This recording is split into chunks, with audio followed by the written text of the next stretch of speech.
मेरे रोम रोम में बसने वाले वीर हो, मेरे रोम रोम में बसने वाले वीर, जगत के स्वामी हे अंतर्यामी, मैं तुझसे क्या मांगू, मैं तुझसे क्या मांगू।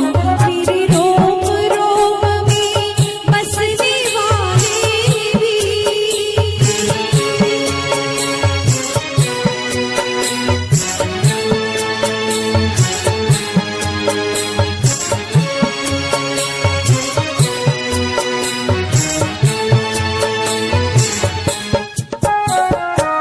आस का बंधन तोड़ चुकी हूँ, तुझ पे सब कुछ छोड़ चुकी हूँ। आस का बंधन तोड़ चुकी हूँ, तुझ पे सब कुछ छोड़ चुकी हूँ। नाथ मेरे में क्या कुछ सोचूं, नाथ मेरे में क्या कुछ सोचूं, तू जाने तेरा काम। जगत के स्वामी हे अंतर्यामी, मैं तुझसे क्या मांगू। सभी को मेरा सादर जय जिनेंद्र। अब आगे की कहानी। जहां बसंत आचार्य मुनिराज से पूछती है कि आखिर अंजना ने ऐसा कौन सा पाप किया जिसके फलस्वरूप उसे इतना दुख उठाना पड़ रहा है, तो आचार्य देव उनके अंजना के पूर्व भाव के बारे में पूरा वृत्तांत सुनाते हैं। उसके पश्चात बसंत फिर से विनम्रतापूर्वक प्रश्न करती है कि आखिर अंजना के गर्भ में ऐसा कौन सा पापी जीव आया है, कृपा करके बताएं।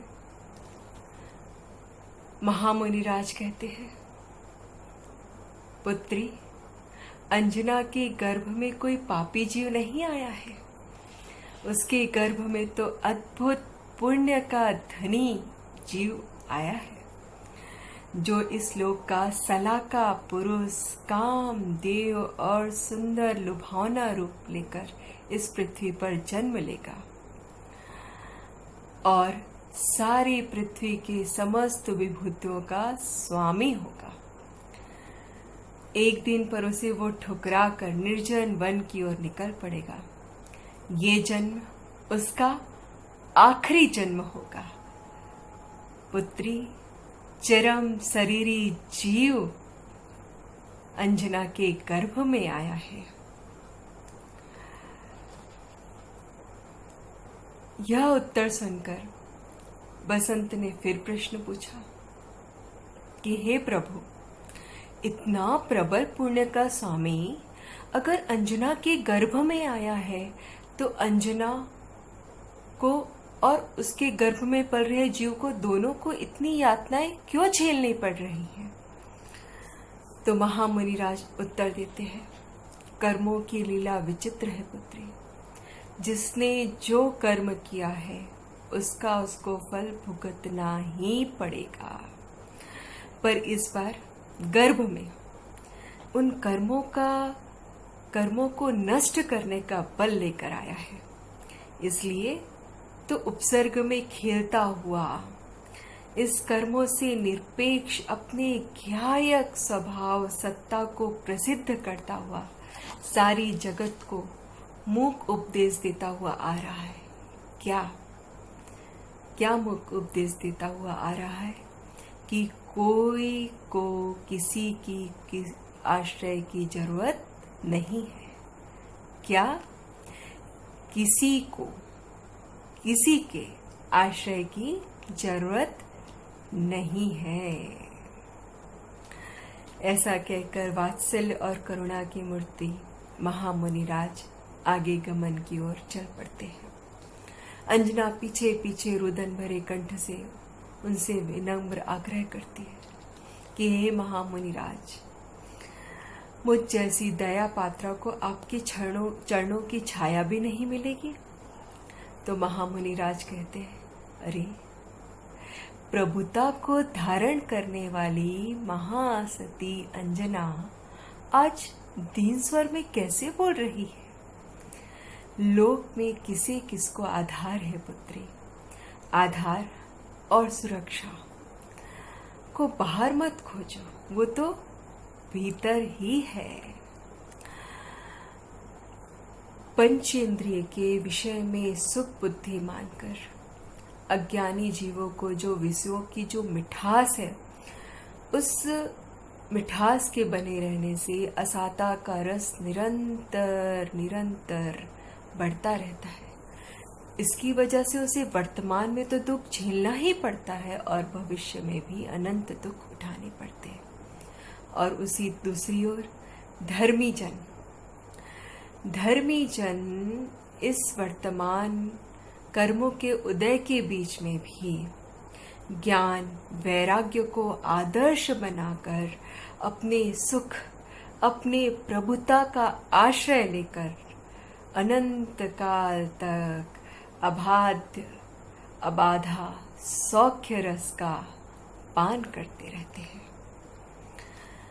आखिरी में मुनिराज कहते हैं, मुनिराज बोले बेटी, समता को धार के मुक्ति को पाना है हमको, ममता को मार के।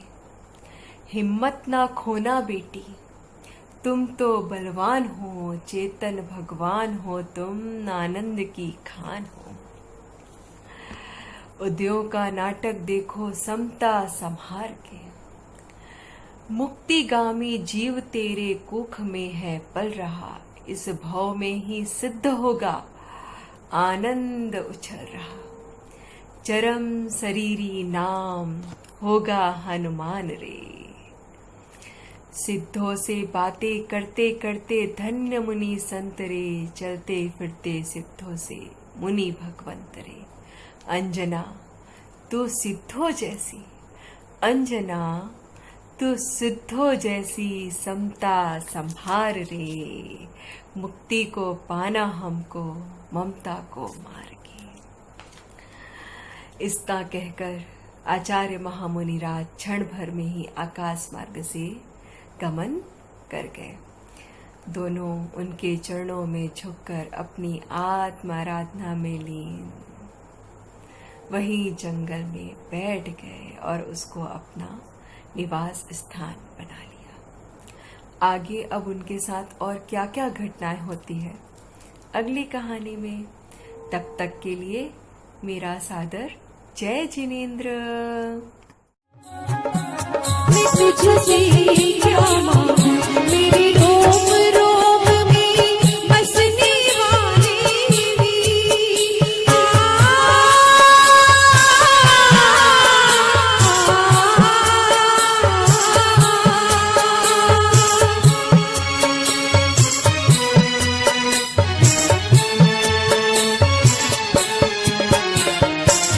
तेरे चरण की धूल जो पाए वो कंकर हीरा